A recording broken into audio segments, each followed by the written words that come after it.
Hi friends, నేను మీకు ఈరోజు ఒక హెల్తీ రెసిపీని అయితే చూపిస్తాను. రాగి ఆమ్లెట్ అండి.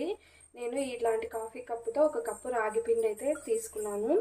దీంట్లో లైట్గా సాల్ట్ వేసుకొని నేను ఒక చిటికెడు వేస్తున్నాను, సాల్ట్ ఎక్కువ వేయట్లేదు. వాటర్తో బాగా మిక్స్ చేసుకోవాలి. ఫస్ట్ రాగి పిండిని ఉండలు లేకుండా.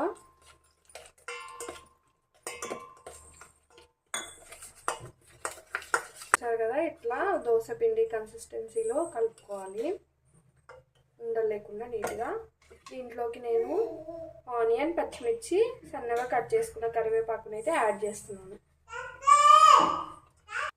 ఇప్పుడు జస్ట్ ఒక చిటికెడు, పావు స్పూన్ కూడా కాదు, ఒక చిటికెడు పసుపు అయితే యాడ్ చేస్తున్నాను కలర్ కోసమని. ఇప్పుడు వీటిలోకి ఒక ఎగ్ను కూడా యాడ్ చేస్తున్నాను.